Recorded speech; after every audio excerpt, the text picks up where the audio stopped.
עכשיו אני מציגה את פרופסור הנרי גרין. הוא מומחה מאוניברסיטת מיאמי ליהדות ולמזרח התיכון, והוא התאהב ביהודי ארצות ערב, והוא מומחה לתחום באוניברסיטה הזאת, והוא הקים מוזיאון. You understand me because you know your story. Yeah. הוא הקים מוזיאון במיאמי ליהודי ספרדים, נכון? והוא מנהל של זה עד היום, והוא הקים את ספרדי וויסס והוציא ספר על כל יהודי ארצות ערב. So many years ago, I worked with a man named Danny Ayalon.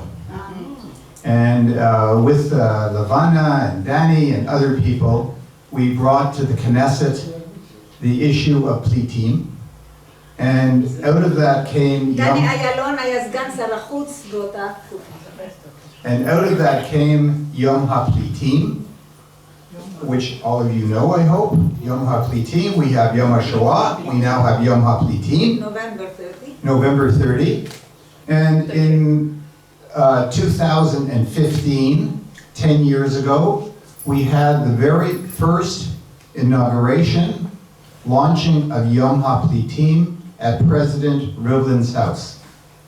And in the last 10 years, I've worked very, very closely with Misrad HaChutz, with Lior Hayat, who I'm sure the ambassador knows, who I will see again next week, in terms of bringing the issue of Plitim to Artzot Habrit, to the diaspora, and Levana and I are trying to work to bring it to the United Nations.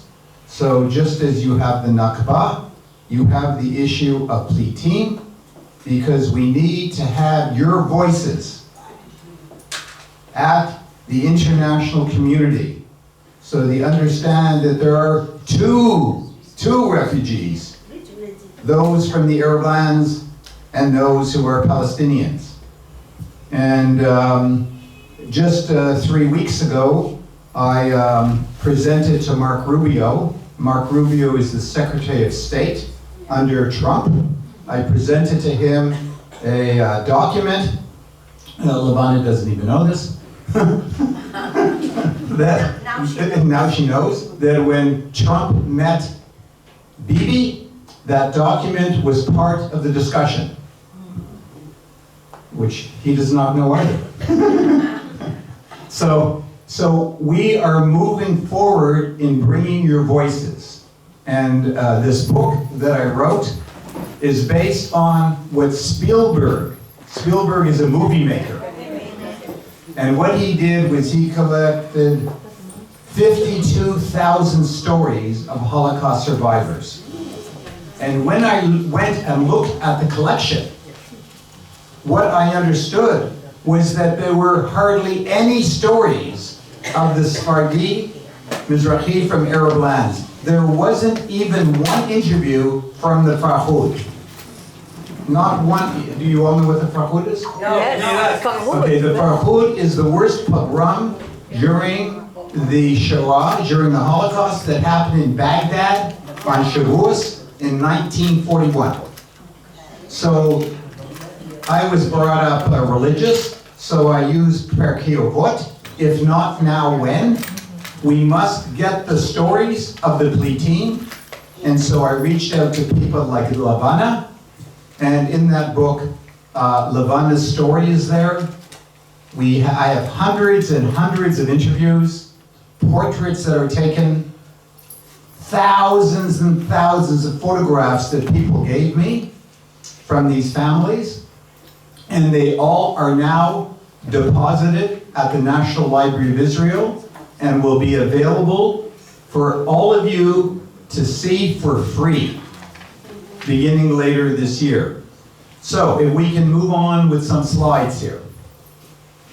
So what is Sephardi Voices? It's a digital archive. In other words, everything that you are able to do on the interview is now put into a computer, and it preserves the stories that these people tell me. Now why? There's 1 million Jews who were displaced from Morocco, Algeria, Tunisia, Libya, Egypt, Lebanon, Syria, Iraq, Iran, and I'm missing one, Yemen. A million Jews. And so you can look on my website and you would see some of these stories, some of the movies we've made, different kinds of things. And why do we do this? For two reasons. First, if you take somewhere like Libya, 38,000 Jews in 1948, 0 Jews today. Okay? Take some country like Egypt, we're here as Egyptians. Now I'm going to throw out a number. We are also Iraqi here today. I know, but I'm going to throw out a number for Egypt first so Labana can criticize me. I have, in my presentation, 12 Jews left in Egypt. How many are left, Labana? How many Jews are left in Egypt? Two. Okay, so my data is old. I only have 12. In Iraq, there were 150,000 Jews. There are 3 now left. That's all. 3. Yeah, that's what I said, 3. Okay, I got 1 out of 2. They're giving me check marks. So, you know, there were I had 2 problems. One, I'm not speaking Hebrew, and the second, I'm Ashkenazi. I've got real problems. So, what that means is the most important thing is that your children and grandchildren have the heritage of that history. It's not just the fina and couscous. It's not just speaking Arabic. It's also understanding that you go back 2,500 years in Iraq. You go back 3,000 years in Egypt. I'm talking about historical evidence-based data. I'm not talking mythology. At the time of Jesus, 2,000 years ago, the word Arab wasn't even around yet. The Jews, Hebrew, in terms of hieroglyphics, are the indigenous people. They came thousands of years ago. This is a story that must be shared with the children and grandchildren so they understand their history. The second is that the international community must understand. Why? It's very simple. Now, Uri might correct me on this, but in 1948, Israel was about 15%, 15% Sephardi. The word Mizrahi was not even used. Today, it's 55. Is that בערך? Yeah. I can speak Hebrew. You're on the right spot. 50-50. You're checking. It's about 50-50. But the diaspora, America is 90% plus Ashkenazi.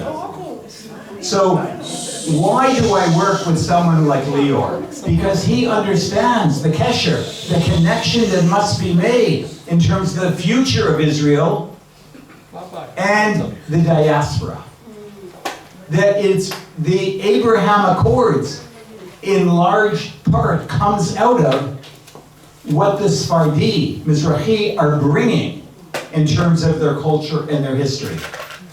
And this is something that must be told, something that must change in our Jewish educational systems. They learn nothing about the Sephardi in our Jewish educational systems. I'm on the plane flying to Israel Monday. I go up and down the aisles in the plane. These are Israelis. And I say to them, Yom HaPlitim, no one's ever heard of it. This is Israel. Can you imagine in America how much they know about Sephardi and Yom HaPlitim? We need to change this. We need to bring this voice to the United Nations so they understand that it is not just the Palestinians, it's also the Plitim, these million people who are being displaced. Okay, so who are the Sephardi? It's actually mentioned in Obadiah. It's mentioned in the New Testament in Romans. And when we think of Sepharad, we think of Spain and the Iberian Peninsula. That's how we see it.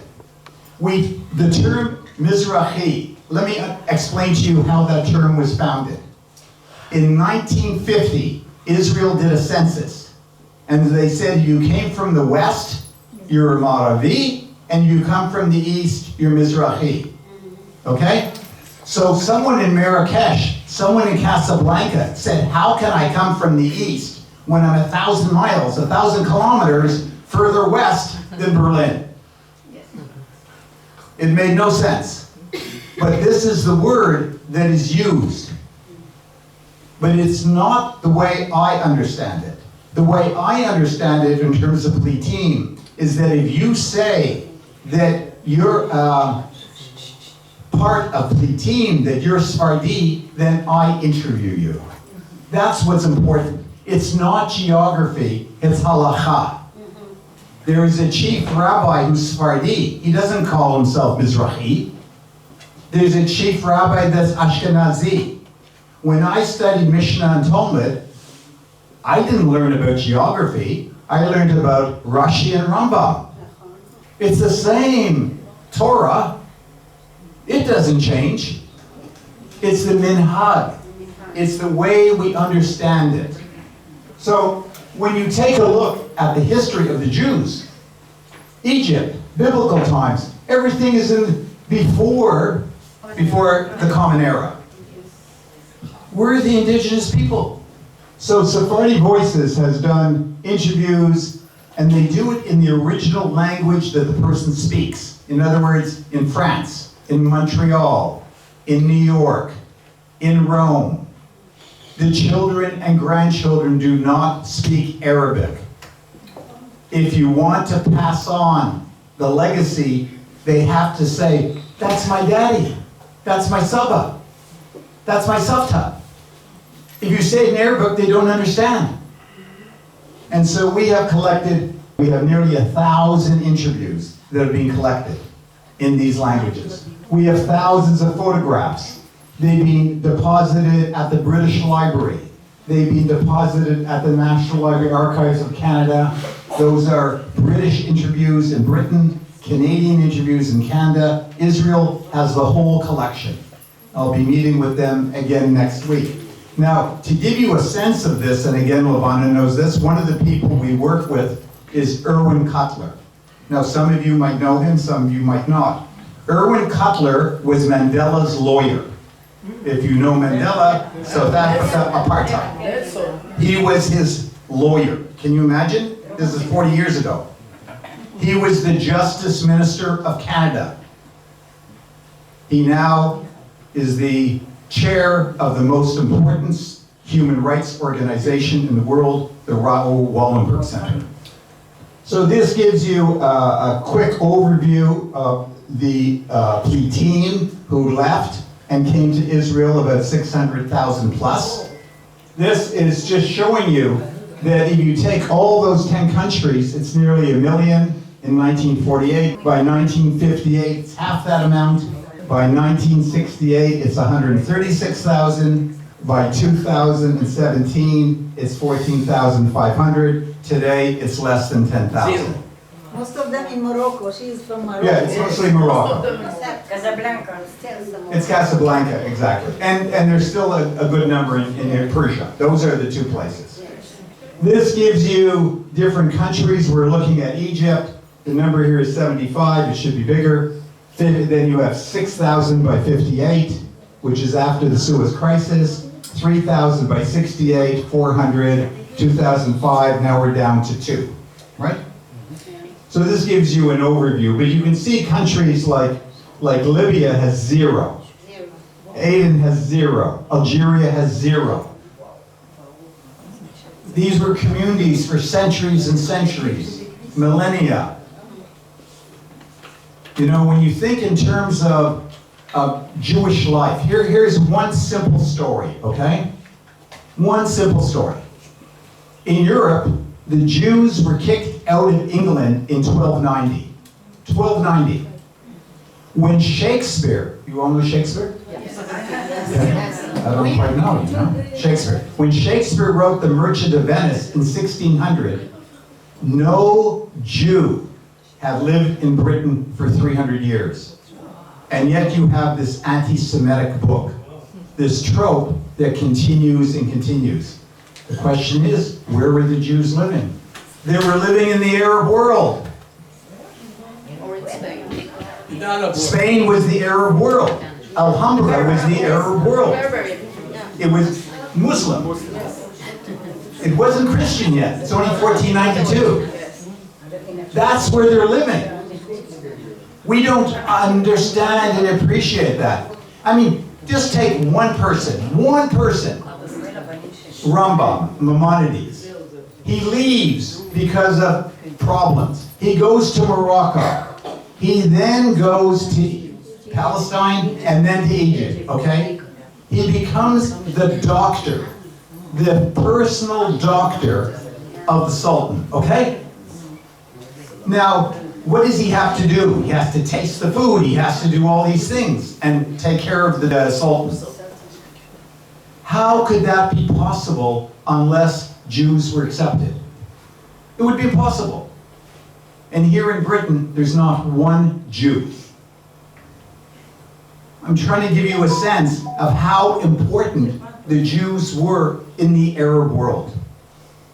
That the doctor of the Sultan could be Jewish and not work on Shabbat because he was Dati. So, this is Spielberg I mentioned, less than 200 interviews.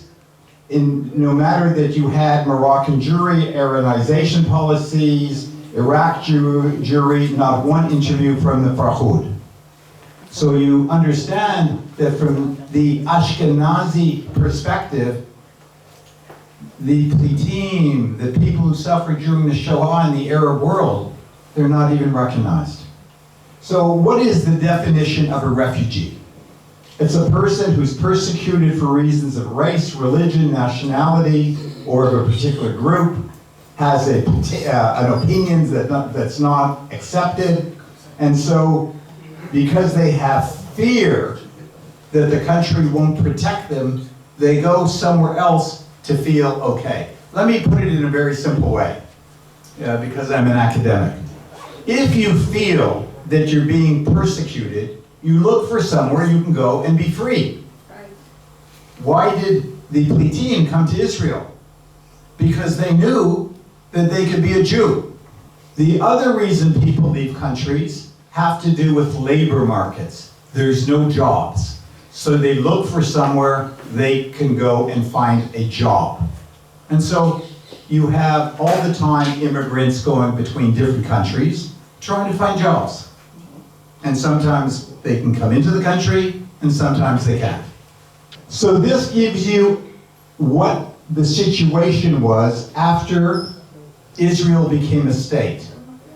That if you look at denationalization of the Jews who lived in these countries, except for Morocco and Tunisia and Lebanon, people were denationalized. They lost their citizenship. There was arrests, there were riots and pogroms in every Arab countries. Zionism became a crime in most countries. This is the data. This is black and white. Levana in particular, and the people she works with, has amassed amazing amount of data of what happened in Egypt. You don't need to go to the National Library and look for my stuff, just look for her stuff. She's been doing it for years and years and years. Kol hakavod. Next. So, you take Egypt.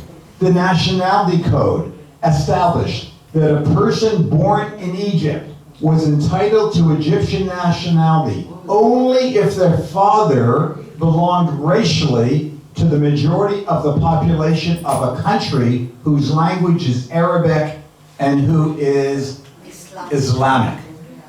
Or you're denationalized. And for anyone here who's in Egypt, they know what that means. My PhD which was back in the dinosaur age. What it was about was after the destruction of the Second Temple, and Christianity was developing, and there was a group called the Gnostics, which was a sectarian movement. And they had found documents in Coptic. And so I did my MA at the Hebrew University in 70-71. My teachers were Gershom Scholem and Avineri and, Eisenstadt, I'm sure some of you maybe know these names. And so I would learn Coptic, and then I would go from Jerusalem with the sheep to Amman, and then fly to Cairo, and then read these documents. And so this period, people don't understand. Alexandria was New York. It was the center of learning. Philo was one of the greatest philosophers, the greatest Jewish statesman. He took the concept of Torah and made it logos, and that's what Christianity did. They then used it. Philo combined Platonic thinking, Plato, with Judaism. And 1,000 years later, Rambam, Maimonides, combined Jewish thinking with Aristotle. And then that went to Thomas Aquinas and into Europe and began the Renaissance. So Alexandria was the center of Jewish life. This is 2,000 years ago. This is before Christianity, before Islam. Egyptian Jewry should be so proud in terms of this heritage. This is the heritage of Western civilization, and Jews are at the center of it. Then we go to the medieval communities, the Mameluke time, Moses, Maimonides, Geniza records, until Bonaparte. And then things begin to change because of Westernization. British rule comes, which is colonialism in the true sense of it. And they are the monarchy, protectorate, but it becomes a monarchy, King Faoud, and you can see that the Jewish population between 1880 and roughly 1930 doubles because Jewish life is getting much better with Westernization. And by 1950, here's where I use the 90,000 figure, because I think that's the more accurate of what is happening in terms of the numbers at the end of King Farouk. Magda Aaron says 100,000 and more. Right. Magda Aaron, the president of the Cairo community of Egypt. So what happens is Nagu becomes the president in 52, and then Nasser takes over. We have the Suez Crisis, the Six-Day War, the Yom Kippur War, and if we look at the next slide, you start seeing Jewish emigration, beginning with Zionists who really choose to come to Israel, about half the I population. have one of them here. 44. Okay, okay. Sayuri.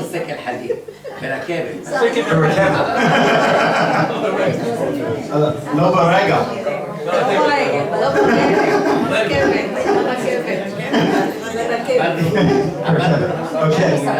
Okay, then you have the Suez Crisis, and with the Suez Crisis, the British and French were expelled. The British and the French were expelled with the Suez Crisis. And who came in 56? Anyone here coming in 56? 57. Yositam, our chairman. 57, okay. 56. 68. Huh? 68. 50. Okay. Then you have the next one with the Six-Day War. Anyone come 67, 68 here? He didn't come. Ovadia Yerushalmi, he didn't come. So what you see is different waves and less and less and less.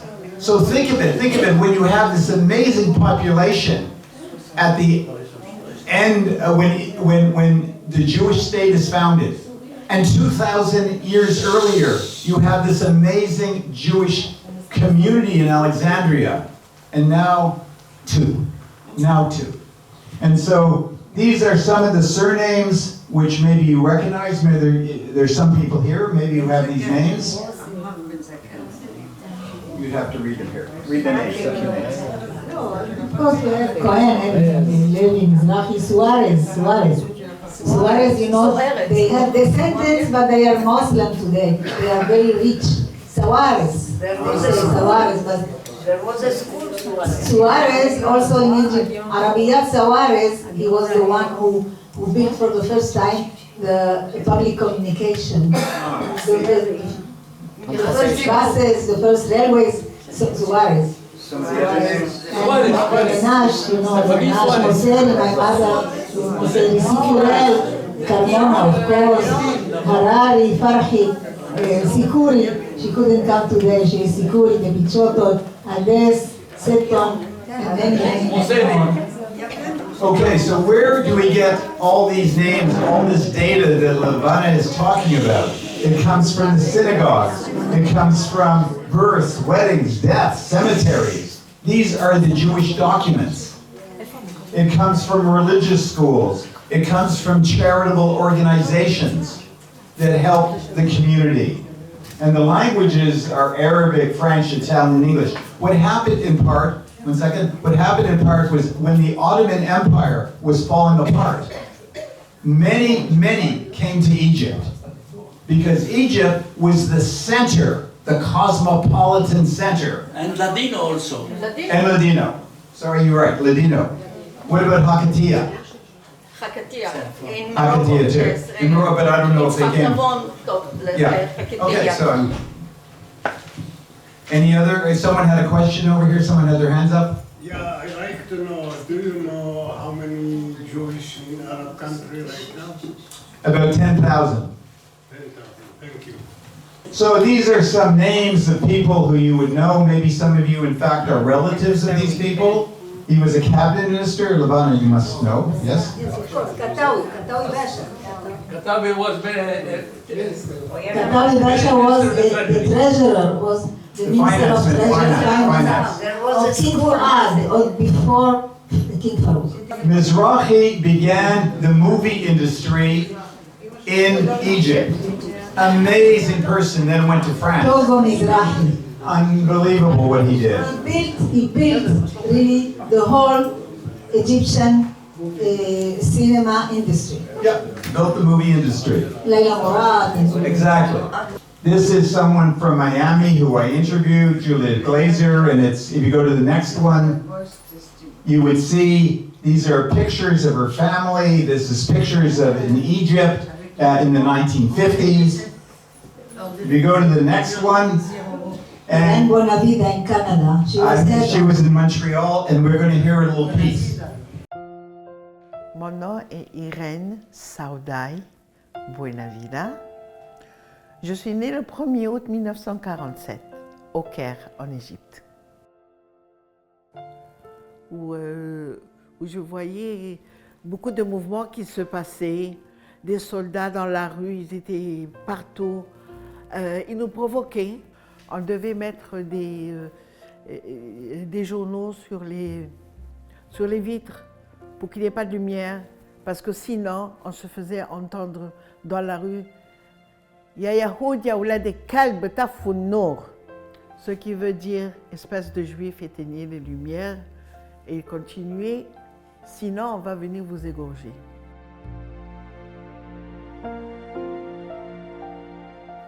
C'était obligatoire qu'on devait quitter. On ne pouvait plus rester. On avait des messages qui disaient que tous les Juifs devaient quitter. Quand on est parti, on s'est enfui, on n'avait pas le droit d'avoir plus que chacun une valise avec des habits usagés. Et on vérifiait dans la douane que les habits étaient usagés. Et 20 livres égyptiennes par famille. Que ces 20 livres égyptiennes n'ont aucune valeur une fois que vous quittez l'Égypte. Donc on peut dire qu'on est sorti avec 0.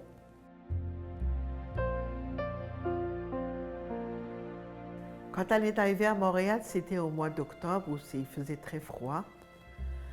Et on était un peu effrayés par cette température. On n'était pas équipés venir de l'Égypte avec des manteaux d'hiver ni rien. Donc on avait tous très froid, mais d'un autre côté, on avait chaud au cœur. On allait se réunir avec mon frère. On allait sortir de cette oppression que nous avons vécue en Égypte. ne sachant pas qu'est-ce qui allait se passer avec nous le lendemain. C'était la délivrance.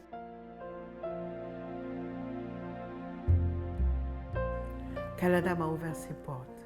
Canada m'a donné l'opportunité de grandir, de m'épanouir, de trouver la liberté, de travailler, de me marier, d'élever un fils ici, de faire du bénévolat. Je ne vais jamais tourner mon dos au Canada.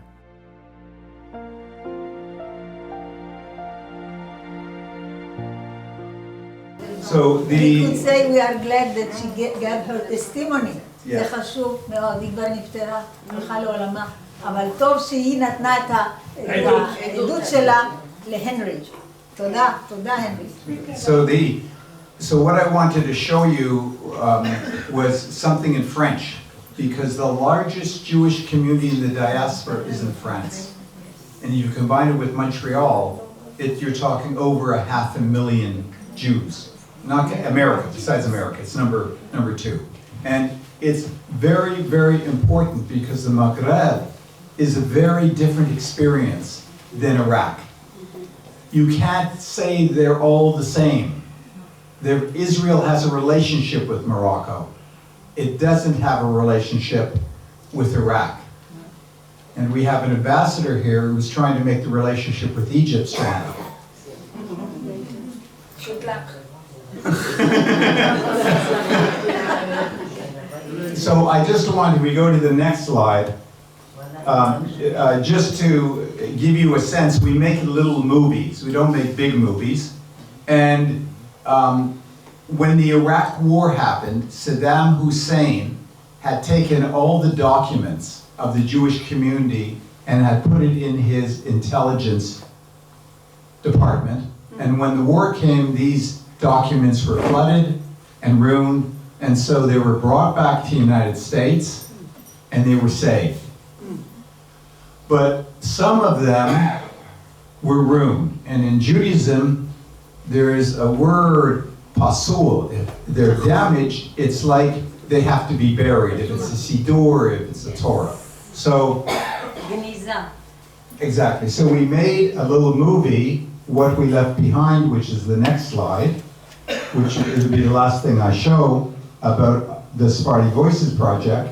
And the important thing about this movie is that the arrangement with Iraq was the documents had to go back. That was the arrangement under the Obama administration. And so they got permission to bury it. The Iraqi ambassador was there, many people from Iraq, and the movie was made, it was showed at film festivals all over the place, and the Iraqi ambassador invited me in Washington to come and visit him. And he said to me, I am like you. I don't know what he's talking about.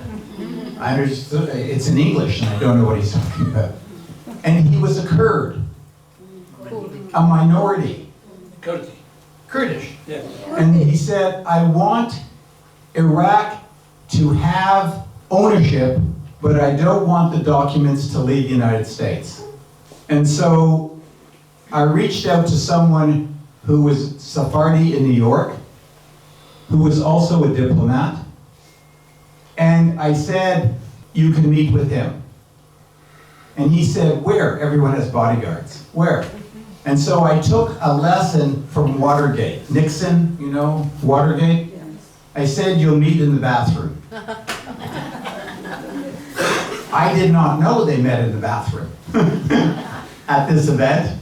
And the documents still are in America. And here's a little movie about the burial of the Pasul documents.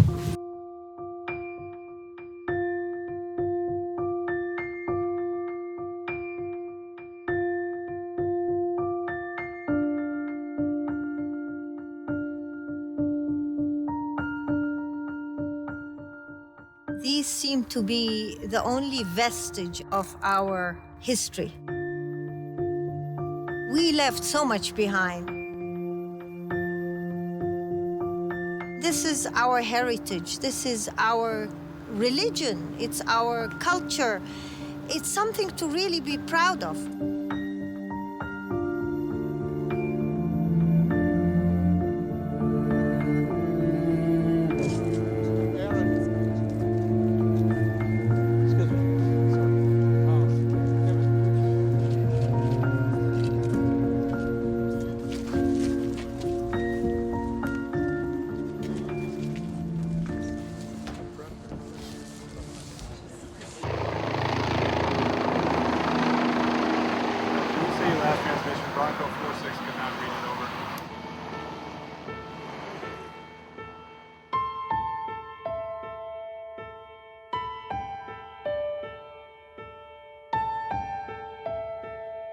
When we got to Baghdad, my colleague and I went into where the books and documents had been placed, and mold smell just hit you in the face.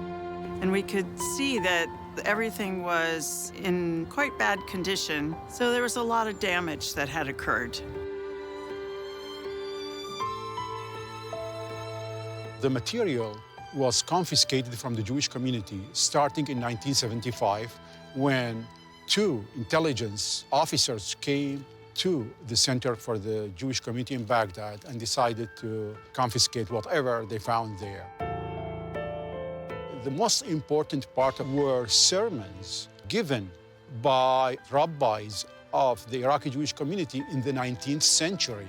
The oldest among them goes back to 1568.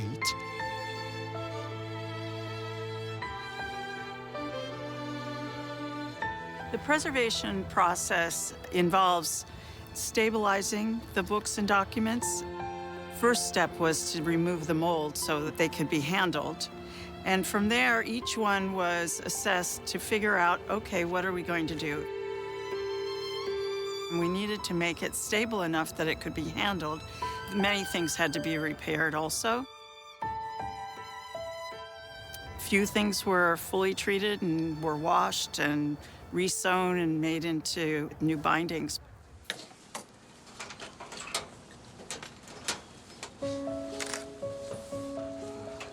Among the material that were found were Torah scrolls and Megillat Esther. Their letters were wiped out. They were torn apart. Because of their holiness, we treat them the way we treat regular Torah scrolls, with best of respect. This is in compliance with the commandment, Lo tisa et shem Adonai Elohecha lashau. Thou shalt not take the name of the Lord thy God in vain. Therefore, prayer books which are no longer usable are not trashed or burned, but are buried in the consecrated ground of a Jewish cemetery.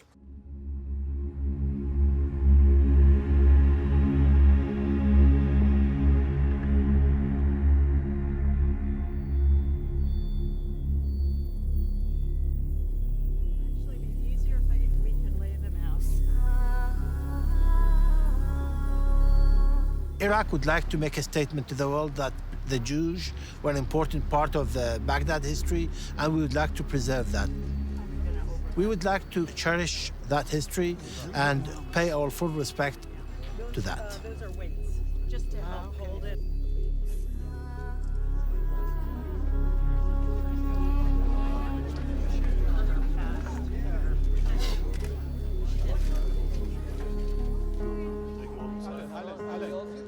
It's a very moving day to see some vestige of our grandparents and parents and great forefathers all being buried because it's ruined now. There was a time when it was thriving. They studied from it and they prayed from it. It's not at all a happy day. It's a very emotional day. It brings out all the hurt we went through. It brings out all the feelings of rejection, the feelings of being denied our rights, the feeling of being denied our heritage and our religion.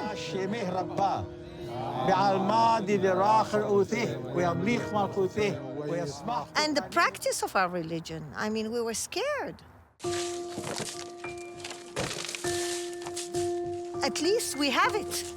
At least it's here. At least it's buried somewhere where it will not be desecrated. And that's what we are afraid. You don't know in whose hands they'll fall. It's a very momentous day today. And it was worth coming all the way here for that.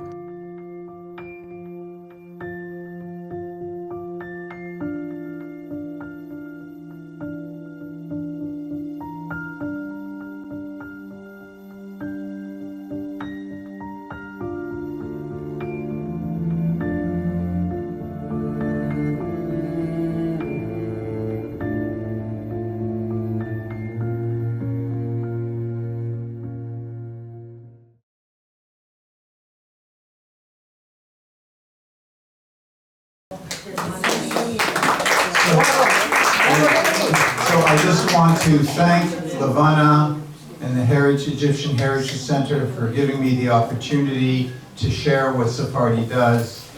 And I look forward to working with you and Levana in terms of bringing your voices to the international community. Amen. תודה רבה, הנרי. תודה רבה. Thank you. וכולכם מוזמנים איכשהו ליצור קשר איתו, ספרדי voices, לתת את העדות שלכם, to give you testimonies. We met first at 2006 in Jerusalem, summit of JJAC, Justice for Jews from Arab Countries, ארגון עולמי שהוקם בארצות הברית, שנלחם עבור ההכרה של פליטות של יהודי ארצות ערב, והצליחו, הכניסו לקונגרס האמריקאי, הצלחנו בג'יג'אק, אני סגנית נשיא עולמית של ג'יג'אק, Justice for Jews from Arab Countries, ובעוד חודש יצא בכל העיתונים הדוח כמה יהודי מצרים השאירו במצרים. והנה נמצא פה איתנו הרב אברהם נינו דיין, הגיע כרגע.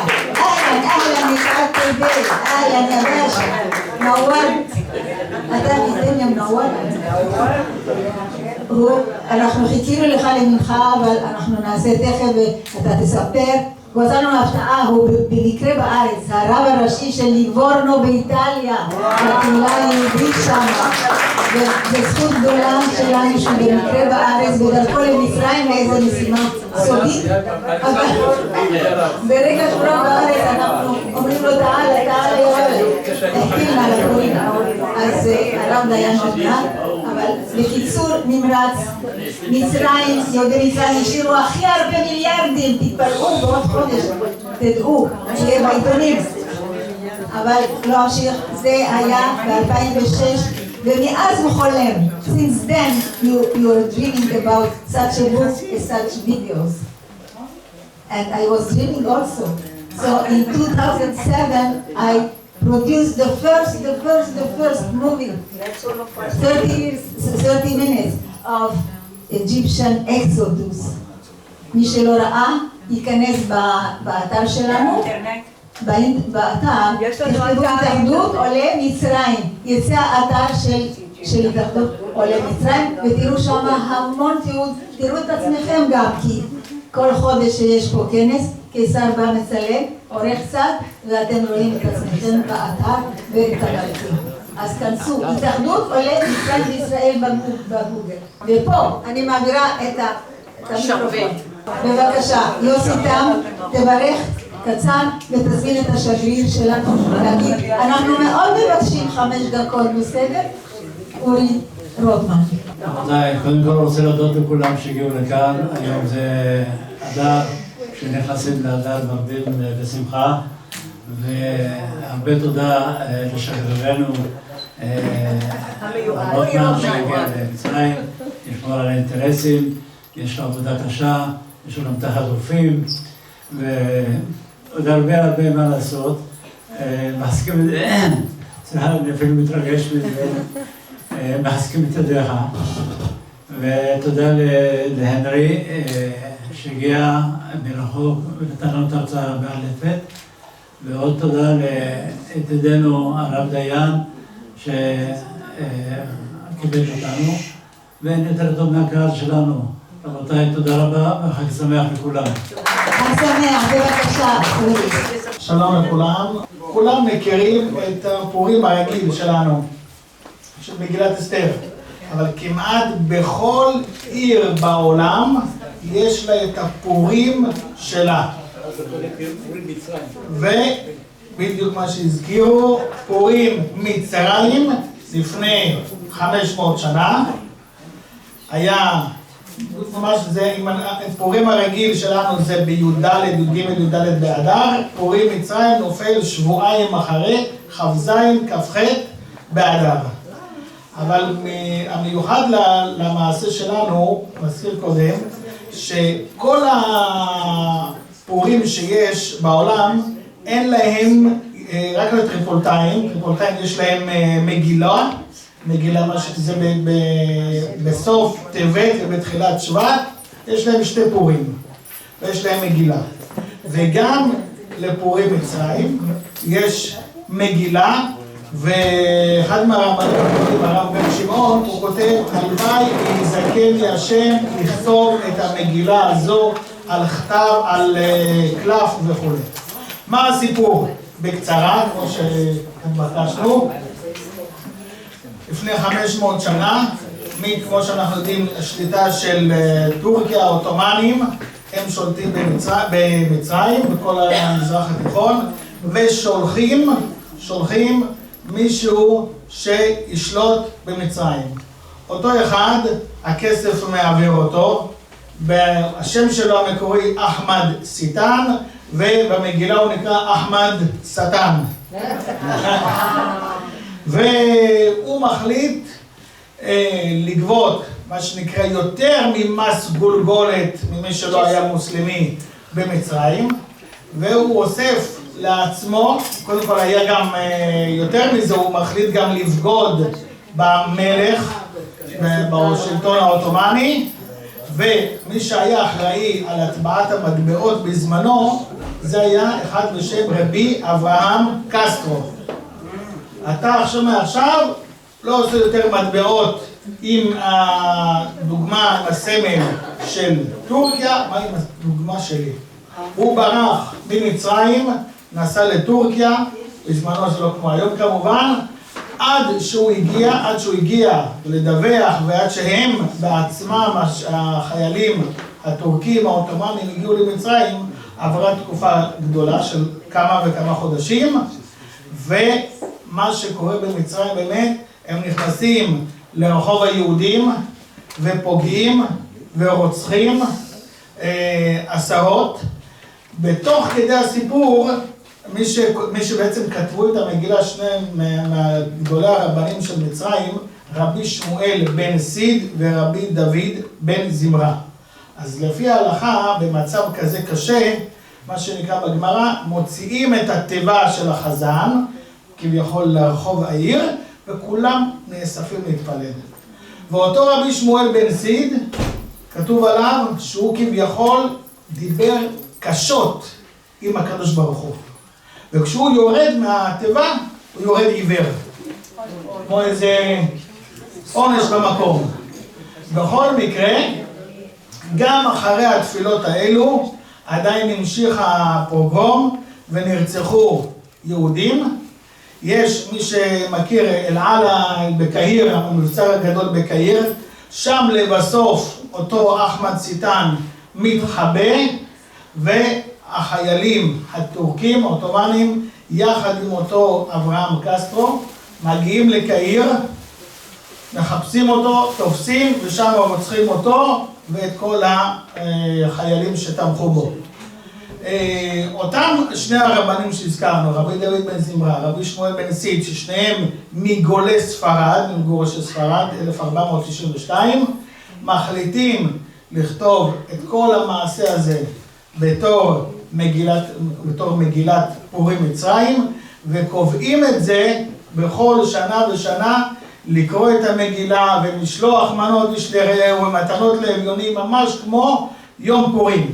ומי שמכיר, בחרת אל יהוד היה בית הכנסת אל מסריעין אל אוסטז, שמה היו קוראים את המגילה הזו בכל שנה בערב ביום כ"ז באדר, יום כ"ח, היו עושים קצת שמחה ולא אומרים תחנון, וזה מה שככה סיפר לי חכם סעד מניר עליו השלום.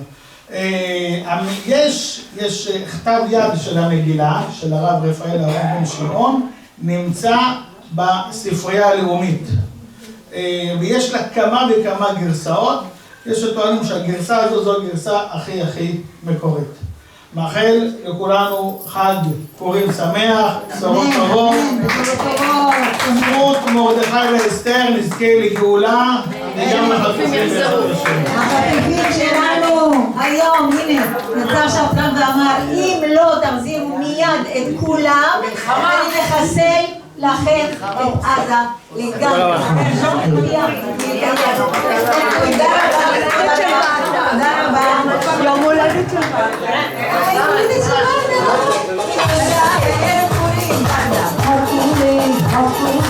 הולדת שמח לי, אז אנחנו נרפאות.